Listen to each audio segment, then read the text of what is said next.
briefing with Cody Rhodes, EVP at All Elite Wrestling. All phones will remain muted for the duration. Individually, at the end of the opening remarks, for any questions you may have.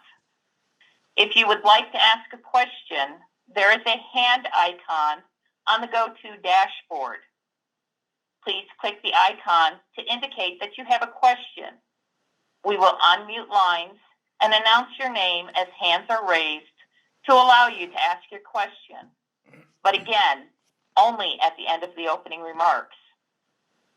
Once you have asked your question, we will mute your line again to avoid any background noise. If you have another question, please click the icon again. You can also type in a question anytime during the presentation in the questions section on the dashboard. We will address those questions during the question and answer time. And now, I will turn it over to our moderator, Jim Woodcock. Thank you, Robin. Thank you all. Tomorrow night, All Elite Wrestling Dynamite will make its debut at 8 p.m. Eastern on TNT in Washington, D.C. With us today to discuss this historic moment for wrestling is AEW EVP Cody Rhodes. Now let's turn the call over to Cody for some opening thoughts, and after those opening thoughts, we can open up the lines for your questions. Cody? Howdy, everybody.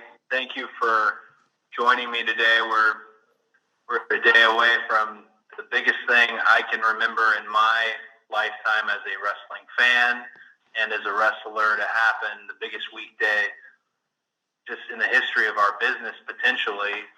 And everybody, all of the EVPs, myself, Matt and Nick Jackson, Kenny Omega, and Tony Khan, everybody has kind of an origins tale for how we got to this point, whether it was the beginning of being the elite or was my departure from WWE and my subsequent bet with Dave Meltzer, or Tony Khan's cultivation of this amazing partnership with Warner Media. But really, all of them are contributing factors. They're combustible and contributing factors to the largest factor in the room, and that being just this fandom, this unserviced fandom for the last, I guess, 18 years, 2 decades. And a lot of you on the call are part of that fandom and part of just the general wrestling fandom that exists out there. So I want to thank all of you for joining me today, and I'd gladly, let's get into some questions.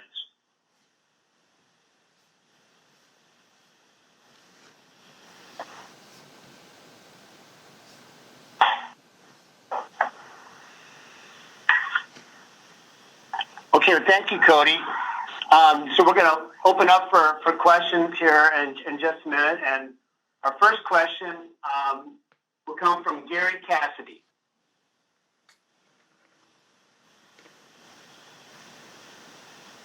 Gary? Hi, Cody. It's Gary from Dropkick Discussions here, part of Sportskeeda Wrestling. So it was just to ask your comments. Thank you for speaking with me anyway.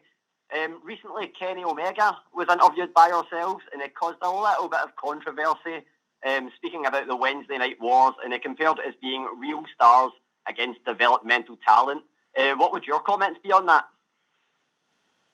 Well, I know that, my father was rather instrumental in bringing the developmental brand up from the OVW-like situation or the FCW-like situation that I was in as a trainee and making it more of a brand. You'll never hear me disparage NXT. There's a locker room full of my friends over there. I mean, literally, if any of you have done the Performance Center tour, you're going to pass in front of my dad's boots. I think Kenny was just, having a bit of fun, and it was something much in character that's been going on with being the elite. I have nothing but good things to say about the developmental brand and their success they've had and their continued success. Thanks, Gary. So now we're going to open up the line to Jonathan Snowden. Jonathan, you there?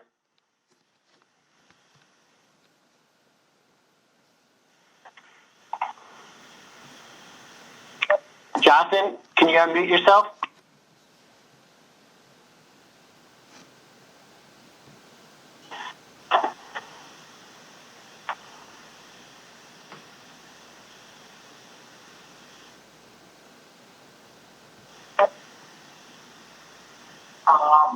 Jonathan, last call.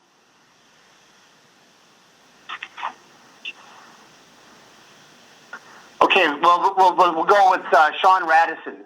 Or Sean Radican. Are you there, Sean?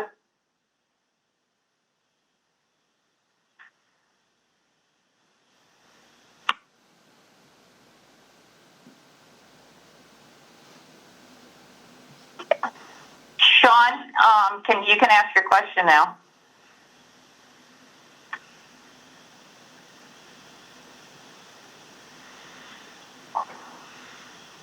Okay, we seem to be having some technical difficulties on the attendees. Can you hear me now?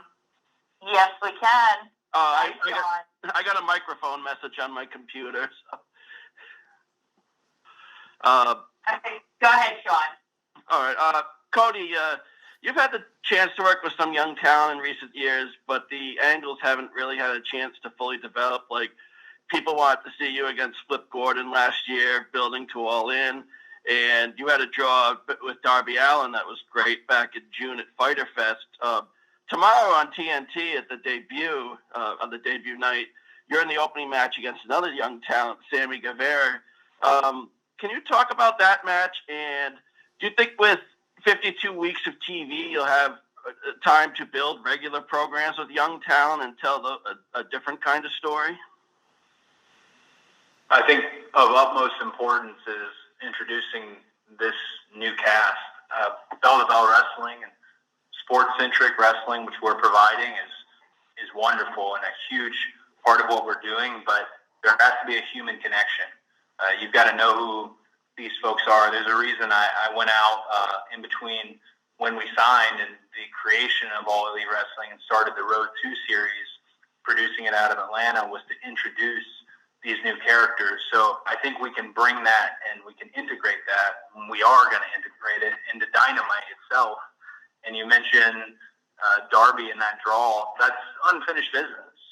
And Darby has made it clear he wants to go one more time, and that's something that we certainly can't just leave. That was kind of lightning in the bottle, and I absolutely look forward to competing and being in the ring with Darby again. I will say, as far as Sammy Guevara and this debut inaugural edition of Dynamite, I would like to make it clear that if Sammy Guevara beats me, I'm not going to Full Gear to wrestle Chris Jericho. By no means. Sammy Guevara will be able to take my place if he wins on this first episode of Dynamite in the very first match. So the stakes are high, and talent, like you said, young talent. You mentioned somebody like Flip Gordon. This is the time for our Jungle Boys and Sammy Guevara's and the most talented young talent that is on the scene, whether you love him or hate him, and that being MJF. Wrestling often plays on nostalgia. It's just part of what we do. I'm guilty of it 24/7 because of my last name, which I don't always get to use, but I'm guilty of it too. But we have to make sure we're not playing old songs.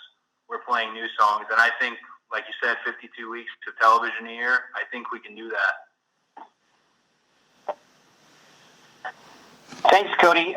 Next up, I'd like to call on Nick Hausman. Nick, are you there? Yes, I'm here. Can you hear me, guys? Hello? We can hear you. Hi, Cody. Yes, thank you so much for taking the time today. I wanted to follow up on what you just said about your last name. You did that video where you showed off your weight belts, and the Rhodes name was on the side of it. Has the issues with that name been resolved? Will you be able to use it on TV? I can use it. I won't use it, though. I know that's not everyone's favorite answer, but I got to rub off that name plenty. And the reason I don't use it is this is not the romantic Game of Thrones answer that everybody wants, but the reason I don't use it is because I got so used to being the American Nightmare Cody in Japan. I loved that. I love the idea of trying my damnedest to get a single name over. I got the rub off of Dusty and my family long enough. I don't mind not using it. You'll see it every now and then. Some people, they already know. So if it's there, it's there, and if it's not, it's not. But by no means is WWE holding that name hostage. That is not a real thing. If I was to walk out tomorrow, lower thirded as Cody Rhodes and announce as Cody Rhodes, nobody's going to sue us. Nobody's coming after us. There's a lot of respect between the families that are involved here. So no, I just like using my first name. Thanks, Nick. Next, I'd like to call on Sean Ross Sapp. Sean, are you there? Yes, I am. Can you hear me? I can hear you, buddy. Sure can. A few months back, the Young Bucks had said that if Ring of Honor and New Japan had offered them dual contracts, that there might not be an AEW, at least for them. How would that have played out for you if that were the case? Ooh. Like I was saying in the opening remarks, all these elements that get us here are so combustible. Maybe there wouldn't have been an AEW had they accepted dual contracts.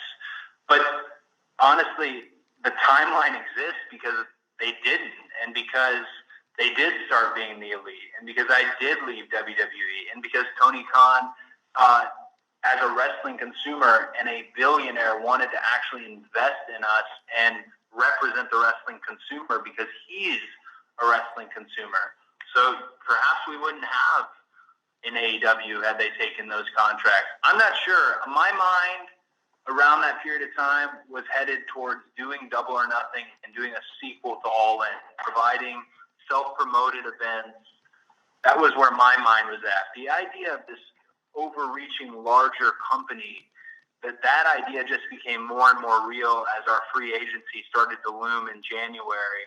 But who knows? I'm glad that they didn't. No offense to any of those promotions, but it helps get us to this point here because Matt and Nick are pivotal to so much of what happens here. We all have to provide a different thing as EVPs, and I think if you watch from Double or Nothing to Fighter to Fight for Fallen to All Out, every one of us performs and competes very differently, and that's the formula that works, and I'd like to keep it that way. Thanks, Sean. Next in the queue, I'd like to call on Connor Casey. Connor, are you with us? Ian, can you guys hear me? Yeah. Fantastic. Well, hey, Cody, I just wanted to ask you a question regarding a comment you made on Twitter last month. You mentioned that we had only seen about 40% of the AEW roster through the first 4 live shows. Where does that number come from? Is that part of your guys' deal with AAA and OWE? Is that this giant group of wrestlers we haven't seen yet? Like, where's that number come from? I'm curious. It could also come from the fact that I didn't go to college and I'm not good with math. It could also come from that fact. Honestly, we have a lot of roster left. I don't know if I was on the nose with my 40%, but we have a lot of roster left. We also have the existing partnership with AAA, which you mentioned. There's a great deal of talent at AAA and young talent. The obvious ones that you know, like the Aero Stars and Black Taurus and all that, but a great deal of young talent that I'd love to feature on Dynamite weekly. You know, there's flavors of Nitro here, and Nitro had an entire cast of the Lucha cast itself, which we all saw grow up to be massive stars. So I think it has a little bit to do with me being bad with numbers, but there's definitely a great deal of people we've held back to this point so that they can be part of the Dynamite era specifically.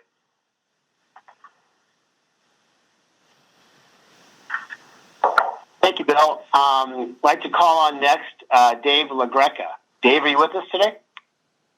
Hey, how you doing? Dave LaGreca from Busted Open. Thanks for the time. Whatever, Dave. Ask your question. I talk to you way too much.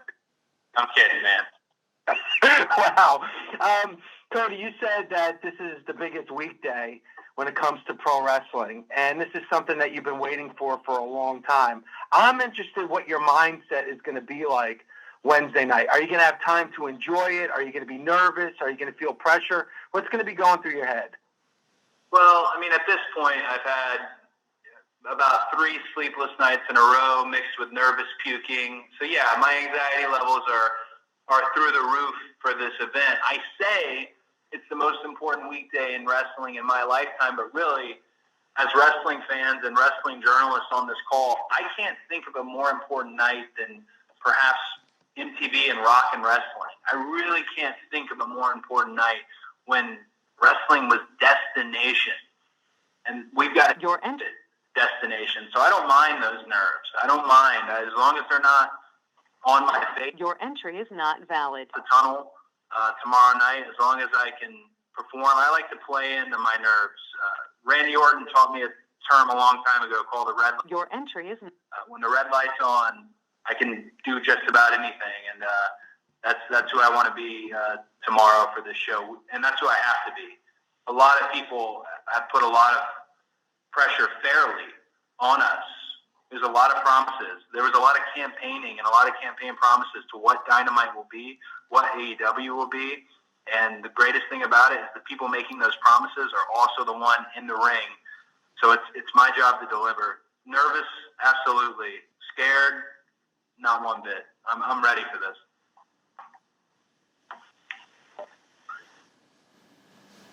Thanks very much, Dave. We're going to read a question here from Jonathan Snowden. So, Cody, this question is from Jonathan. There'll be a ton of analysis after the show, much of it focused on the ratings, but a lot of that will be done without context. So, what constitutes success for you? What are the Turner people and advertisers expecting? Well, I think there's a number that we have in mind. I'm not going to be as naive to say that number right now. I think wrestling is one of those things where when you come back through the go position and you've had an absolute barn burner of a match where the crowd was up and down on everything and they took that ride with you, when you ask how it was, the truth is you already know. You heard them out there. That's going to be the biggest test tomorrow, is that live audience. I think giving them this unbelievable show in a statement building like the Capital One Arena will be a good indicator of what the next day will be when the inevitable ratings come in. I think Turner has high expectations for this, and we have high expectations. We think this is a product that people want to see. We think this is a product that will appeal to the several million people that went away around 2001 and now are calling themselves the returners, is my favorite term for them. So I think we have a number in mind, and hopefully we hit it. I'm sorry if I can't share, but nonetheless, I think that live crowd will let us know how we did. Thanks, Cody. Let's get back to the live lines now, and I'd like to call on Rich Fan. Rich, are you there? Yes, I am. Can you hear me? I can hear you, bud. Okay. Perfect. Rich Fan, Pro Wrestling Torch. Cody, thank you for your time. You mentioned in your press release the unparalleled diversity and inclusiveness of AEW, and that's been recognized with some of the charity work you've done, the tag team scene, women's scene, but we have seen the dearth of wrestlers of color in the men's singles scene. Can you talk a little bit about what you're looking to do with Dynamite with regards to that, and particularly maybe wrestlers like Trevor Aeon, Sugar Dunkerton, Darius Lockhart, and others who have said on Twitter that there kind of seems to be missing black wrestlers from your singles roster? Well, I think we wanted to put a product out that's congruent with today's society and a snapshot of what America and the world actually looks like. I think we're doing a good job, but that work is never finished. One of the things my wife has been absolutely a marvel at with this company is seeking out diverse superstars and wrestlers for our product, and I think we'll continue to do so. I actually will challenge you to link me up with all three of those gentlemen that you just listed. Link me up on social media. I'll take a look at their stuff. I'll contact them directly, because I said this with Ryan Sadden not too long ago on this media tour. I think African American representation on our brand is huge, and there are some just absolute stud men and women that I would love to be part of AEW and love to be part of Dynamite. So please link me up with them, and we are doing everything we can to continue to provide the most diverse roster and, first and foremost, the best roster. Thanks, Rich. How about James Dixon? James, you with us today? Hey, man, yeah, I'm here. Can you hear me? Yes, we can. I hear you, bud. Oh, hey, Cody, how are you doing? I'm good. Thank you for asking. So obviously, man, you know the UK wrestling scene fairly well, having been a major figure in building its profile over the years. You've already hired Kip Sabian, Jimmy Havoc, and Sadie. Are there any other people on the scene who you've worked with or seen who you're interested in bringing in? It's a great question. I'm about to go over for the Southside show, their last show, October 26th. And maybe I'll do a little bit of a scouting trip when I go over there. I haven't been in quite some time. I'm looking forward to it. But I think as we put a lot of effort on that partnership with the UK, with Fight and with ITV, and that partnership is just in its gestation. It's not all that was announced. There's more to it. It's slowly all coming to the surface, thankfully. But I think it's important that there are homegrown stars on. You mentioned Kip and Jimmy Havoc. And man, Kip's the whole ball of wax. Kip is an absolute star, and I'm sure I'd like to find a few more over there. Also, we've got to talk about it, the fact that at a certain point in 2020, AEW is going to come to the UK, for sure. And when we do, I really would like the show to feature a great deal of homegrown UK talent. Thanks, James. Chris Mueller, you're up next. Chris, you're with us. Yes, I am. Can you hear me? I can hear you. All right, excellent. Thank you. All right, so there seems to be kind of a misconception among fans that any disgruntled WWE talents can just go to AEW. Do you guys have an ideal roster size in mind that you'd like to get to, and how close are you to getting to that point right now? That's a great question. I'd say we're probably in the 85% kind of full up for this first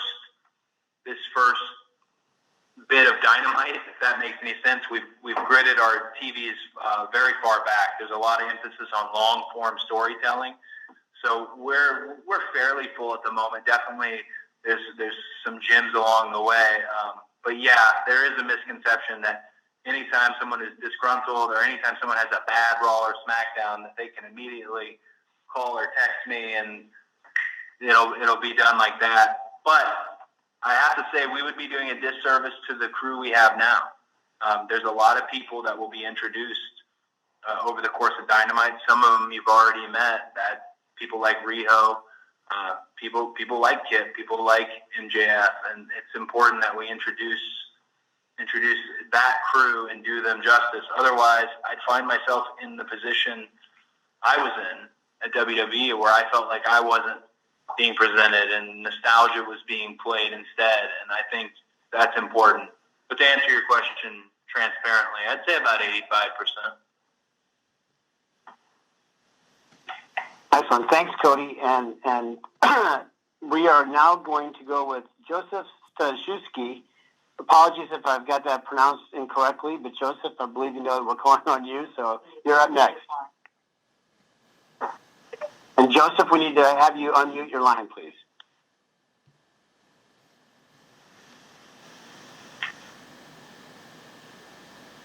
He was mad that you mispronounced his name. I can spell it. I just can't pronounce it. Joseph, we'll come back to you if we see you up on the screen here. We're working our way down from the eastern seaboard and then across through the Midwest, and that's just a logistical and cost measure. We're running real arenas. We don't want to run studio TV. We want to run real arenas, and we want to bring this party to every city, A, B, C, D market. It doesn't matter. We want people to have a dang good time, and we have field tested this because all of us had been on the road. Me for 11 years with WWE, and the Bucks with Ring of Honor, and then we were on the road together. So as we move across, and you mentioned January and, around, Thanksgiving and stuff, we're back in Chicago, and then we're going to be moving our way out west. So fans who are on the west, who feel like we've kept them out since Double or Nothing, we're definitely headed your way, and we'll definitely service as many of those markets as we can over there. To be a little bit more specific, I think we have the best market rep in the entire industry, and that being Raphael Morphy. I butcher his last name pretty often, but Raphael is an absolute amazing hire by All Elite Wrestling, and he is teaching us, because it's very great that this is a wrestling company by wrestlers, but there are some things that us silly wrestlers don't know. And Raphael has been able to help make those inroads with buildings and things like that. It's been a real pro. So Raphael, we're putting all the pressure on him. We will definitely be heading west, and definitely in 2020. Thanks, Cody. We're going to read Joseph Suzuki's question here from the New York Post, and that is, Cody, how do you see being the Elite and the Road 2 series, how that complements what we're going to see on Dynamite? Well, it's a little bit of the buffet. I was told once that that's what you need to offer the wrestling fandom, is a buffet. You need to give them a little bit of the high spot fueled, bell-to-bell, unbelievable action. You need to give them a little bit of Savage Steamboat. All the while, you need to give them a little bit of Tully Dusty. I know these are references to an older era, but there's different types of pro wrestling, and there is no right way. There's no wrong way. Excuse me. There's no wrong way to do what we do. The only thing that matters is the fans' appreciation of it, if they liked it. And we offer that. And being the Elite is the absurd. It is the Deadpool of wrestling. It is the fourth wall poking element of wrestling that was so taboo. And now it's pretty much, you see it all over the place. Spring Break is popping up left and right. The Bucks set an absolute trend with that. And then what I do with the Road 2 series is old school, Southern, traditional wrestling. And they still work together. It's what makes this band of the four of us function. And what Kenny brings in with the Joshi women that he's brought in for the women's division, it's a whole other element. So I think you'll never see those styles watered down. People will often kind of give us a hard time. Well, there has to be one vision for this. There has to be one. No, because there's not one fan in the audience. There's millions of fans worldwide. There is not one vision for this. There is an overall general vision in terms of all of our different styles and providing that buffet. Thanks, Cody. Next in line up now is Matt Visick. Matt, can you unmute? Yes, I just unmuted. How you doing, Cody? I'm good, buddy. So I'm with the Vegas Bad Boys of Podcasting, and you did say a little bit about reaching across to the West Coast. That kind of threw this in my mind, and that is, you did a great job with Double or Nothing, and a great job with the All In and All Out on a pay-per-view basis. Once Dynamite's up and going, are you guys planning on starting like a bi-monthly or a quarterly pay-per-view? More likely, meaning quarterly. We had talked originally about having just 4 pay-per-view events. We understand that pay-per-view is expensive, and we understand that less is more in our industry as far as building to these events and not having them just kind of willy-nilly every month. So I would say more along the lines of quarterly. There's talks about doing a UK tour, as I mentioned. There's talks about doing some specials like Fight for the Fallen, where there are charitable elements. But yeah, we're looking at more 4 to 5 major pay-per-views as we go, and very likely after Full Gear, which is our 3rd major pay-per-view, that 4th one, very likely, you guys can't see me, but I'm winking, will likely be on the West Coast.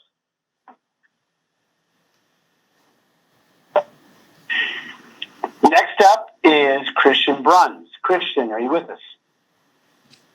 Hey, Cody. fans in Germany, France, and as well as other smaller European countries are still wondering whether or not they will have access to Dynamite, as these countries are blocked from the subscription service on site. Do you have any information if this will change between now and tomorrow, or are fans being left out? I would hope fans wouldn't be left out. It's definitely something that we're looking at currently, and particularly not because you're asking me, and you're from Germany, correct? Sir? Oh, okay, sorry. You are from Germany? Well, I was going to say the German market is massive. I just did a German magazine just 2 days ago. I was in 2 wonderful sellouts in Paris in terms of France and that market. We don't want to leave anybody out. One of the things about having a major cable carrier cover this company is that the international deals are very hard to navigate, and they are beyond my depth as an EVP, but we have the right people in place because we want the product everywhere. Germany, France, and the smaller European countries. Right now with FIGHT, I know that there are some places excluded and left out, but we're doing everything we can to get what they call in production ignitions to all these countries. And I'll do everything in my power because it was always our goal for everyone to see. You know, we don't have a network subscription service just yet. So we're working with the tools we have, and our focus was Dynamite to begin with, and then growing it out. So I would hope that nobody gets left out in the first month, at least, of Dynamite. Definitely something Mike Weber and FIGHT have done a great job that we're all working on. And believe me, Matt, Nick, and Kenny, it's a question we regularly ask in our group meetings: is when are we going here? How do we get there? Because people want to see it. Next up is Jay Holland. And Jay, we'll need to have you unmute, please. I'm unmuted. How are you guys doing today? Hey, buddy. How are you? I'm doing all right. This is Jay Holland with the Unsanctioned Podcast, and I'll catch you guys in Boston next week. My question for you, Cody, is seeing that how your father was such a visionary and creator of such iconic matches, such as War Games. I guess my question is, within AEW, can we envision a match creation of itself similar to War Games or even more expanded, specifically that is for AEW that the wrestling world hasn't seen yet? Well, you mentioned War Games, and I'm kind of sitting here thinking to myself, I'd really love to just buy it back. And I wonder if they'd be willing for me just to buy it back. Because Dusty came up with the match concept on a napkin in the parking lot. Arn Anderson was there. I got a witness. The one they do now isn't truly loyal to the old school rules of it. Maybe I can get it back. But in the beauty of that, War Games just came out of the experience of being around wrestling, seeing the horsemen build up, seeing the good guys and their adversaries, and all of a sudden the light bulb went off. Hopefully a match comes to us the same way. We started with the Casino Battle Royale, which is Nick Jackson's idea of doing almost a layered Royal Rumble. And I think with the women's one, which was far superior to the men's one, I think we got the formula for that right. I would really hope that we come up with some great matchups on our own. I could always steal from my dad, but come on. Well, I wouldn't be.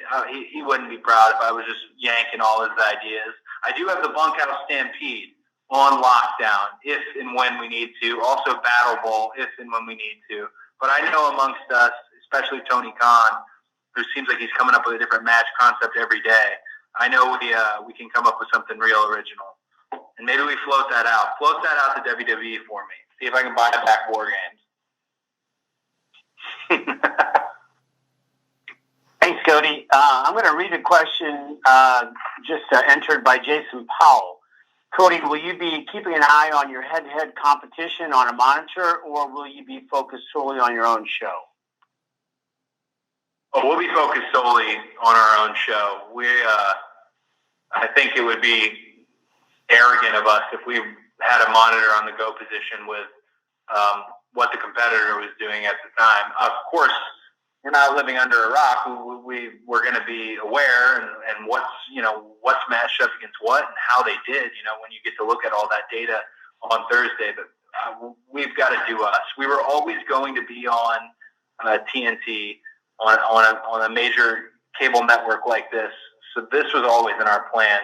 Their move to USA, and this is not meant as a negative, so WWE diehards, please do not freak out, was a reactionary move towards us. So they can watch us. We'll be taking care of our own business. Thanks, Cody. Next up, Philip Antwine. Philip, are you there? Yes, I am. Thank you. Philip Antoine from the Bulletcast out here in San Francisco, California. What do you think is the promotion's biggest strength? Is it the in-ring action? Is it the promos? Is it the storylines? Or is it something else? Biggest strength is the in-ring action, for sure. It's the first thing you said, because I think the misconception now is that you cannot tell stories bell to bell in between the ropes. Stories like Ric Flair used to tell on a nightly basis, and you absolutely can tell those stories. So I think that is our biggest, the thing we have going for us is our bell-to-bell, our in-ring action. And then I spoke to it earlier. I think to accompany the in-ring action is the human connection, is find out who these people are. Our biggest strength, let me double back here slightly. Our biggest strength is all the things that we have been talking about and complaining about for 20-something years, if that makes sense. We've heard all that. If somebody was to try and spy on us and get the formula for what are they doing? Why are people into this? I don't understand. This isn't good. No, it is good. It is good. See the crowd, see the continued sellouts. That's the value. It's a product people want to see, and we just want to spread that product and share it with these returners and casual fans who might have tuned out and will see it for the first time and see wrestling differently, but see something they recognize from way back, if that makes any sense. But again, in the fairness of transparency here, the first thing, in-ring action, is what sets us apart. Thanks, Cody. I'm going to call on Steve Menando for the next question. Yeah, Steve, I believe you're on mute. If you can unmute, you'll be good to go. Hey, Cody, how's it going? Steve here from the Armchair Bookers podcast. Can you hear me? Yeah, I can hear you, buddy. Hey, thanks, man. I appreciate you taking the time to have everybody on here today. This is really, really exciting, really awesome. We're all really stoked for tomorrow night's big event. I want to talk about one thing, actually two things, and kind of join them together here, because you talked a lot about the storytelling, right? You also mentioned, the potential quarterly pay-per-views. Do you feel that the infrequency in which you guys have pay-per-views is going to affect the ability to give long-term quality storytelling? Oh, no. I think it only puts the priority for the stories to be on Dynamite themselves. I was once told that TV is a commercial for the live events. Well, the best thing about this, the very healthy schedule that Tony Khan has offered, is there are no weekend live events. It's just Dynamite. That's our sole focus, meaning that is where the heart and soul of these stories go. There'll be stories specific to Dynamite that aren't geared towards pay-per-views. So I think that will end up being a strength for both the pay-per-views and the weekly show itself. Thanks, Cody. Joseph Galizia. Joseph, are you with us? Hey, can you guys hear me? Yes, we can. Clear. Hey, Cody, how are you? Thank you so much for taking my call and my question. Wanted to talk about Triple Mania. You got to team up with Psycho Clown and former UFC star Cain Velasquez. And he recently said in an ESPN interview that he really likes what AEW is doing. Is he a guy that you foresee AEW keeping an eye on? And can you just talk about your experiences tagging with him at Triple Mania? He's definitely somebody that I am keeping an eye on. Cain was one of those athletes. It's not even an athlete thing. It's almost just a strange natural ability to pick up our industry. Man, he picked it up so quick, and he wasn't doing mixed martial arts, Cain Velasquez. He was trying to do true lucha, and he had worked with Psycho Clown. Who's Psycho Clown? If you haven't caught him, it's just amazing. What a stud!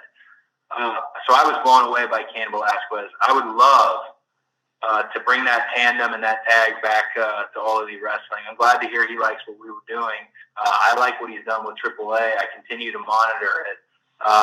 And that might be something you see of a personal project for me if and when Kane would like to come play ball with us. I'd be down. There's something very special. I mean, the man was a former UFC heavyweight champ and nice guy.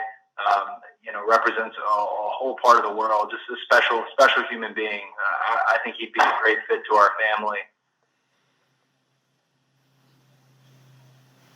And next up is TJ Quinn. TJ, are you with us today? Yes, I am. Thank you. My question, first off, thanks for having me on, is you mentioned that you have a lot of people that have dropped off of wrestling fandom. How do you plan on getting those fans back into wrestling?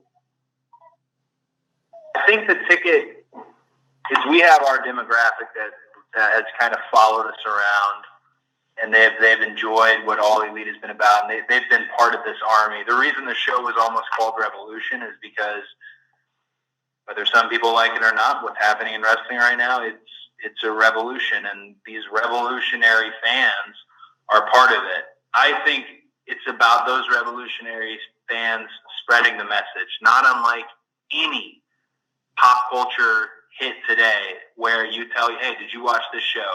Hey, did you, and we do that now via social media and these fun emojis. I was just doing it the other night. I met some people talking about American Horror Story.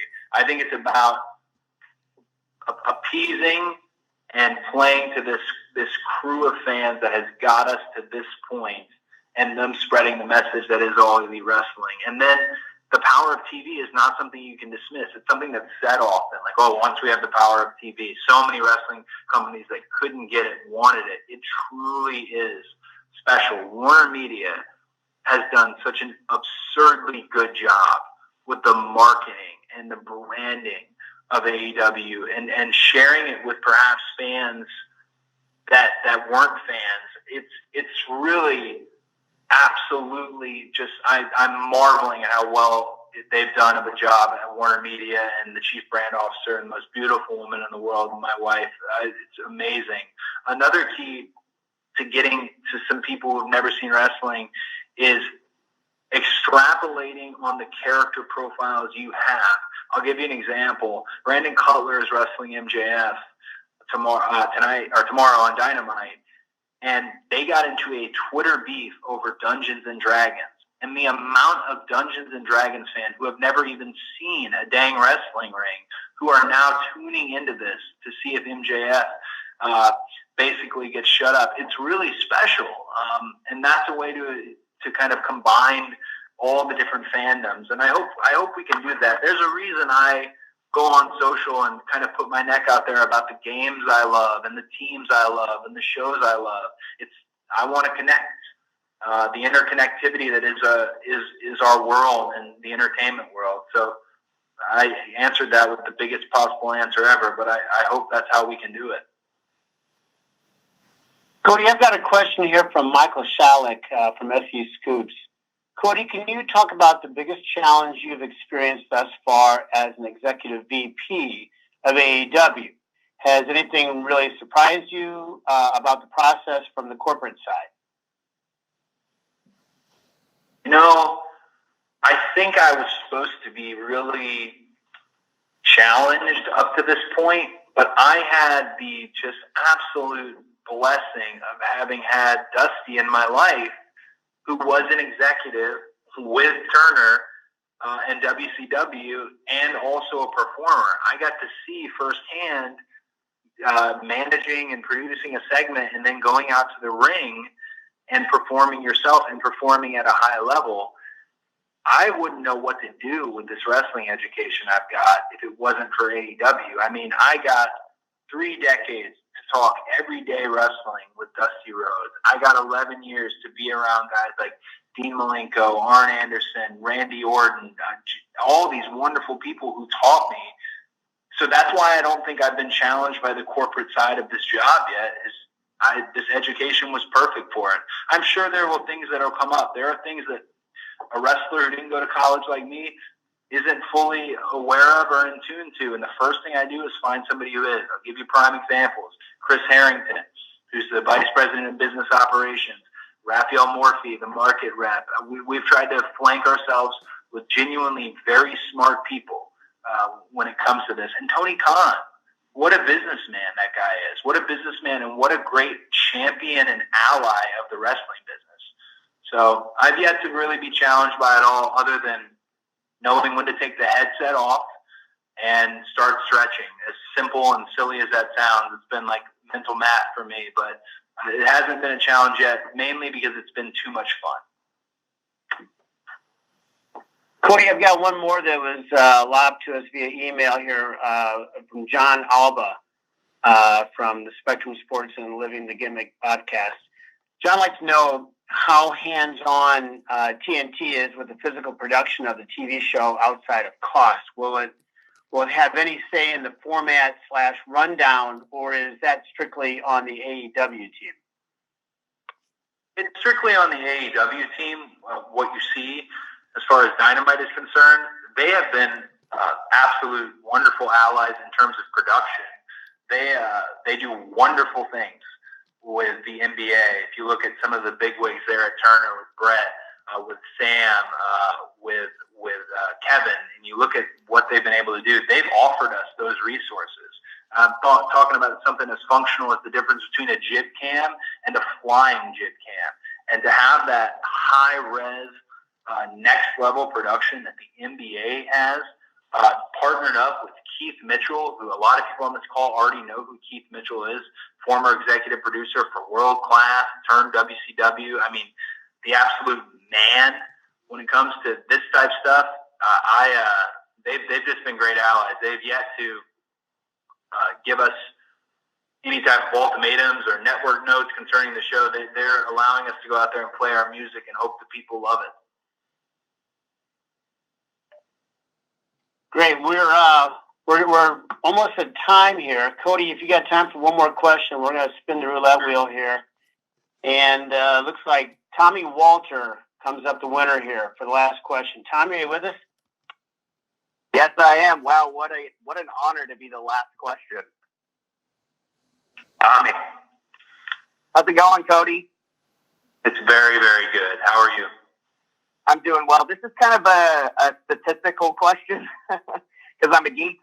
But so knowing how big of a statistician that Tony Khan is and data analysis and all that, how much will not only wins and losses, but Elda Bell, TV ratings, and also just general fan interaction, how much will that play into, I don't want to say scripts, but your general outline for, say, the next 6 to 12 months? Well, one of them is kind of the business of the business, which is super entertaining, and the other is more narrative, the content you see on the surface. I can tell you as far as wins and losses are concerned, it isn't just the wins and losses. Almost look at it as how college football is appropriated when you look at the quality of wins. One of the things that Tony did, which was really wonderful in the press release with Sports Illustrated about me and Jericho, he talked about the quality of wins I had, being Dustin and being Sean Spears, and that it'll play a heavy role in the show. Wins, losses, the quality of wins, and then as the numbers go up in terms of matches, that will be a really wonderful time to break out the heat chart, and you start getting percentages on body parts and how many times somebody has lost to the walls, for example, or a code breaker. And that stuff will really help once our numbers start to go up in terms of actual matches.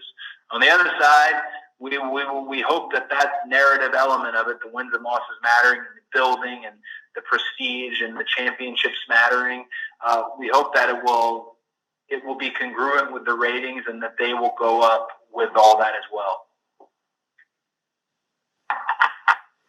Thanks, Cody, and on behalf of everybody at AEW, I'd like to thank everybody who joined the teleconference here today.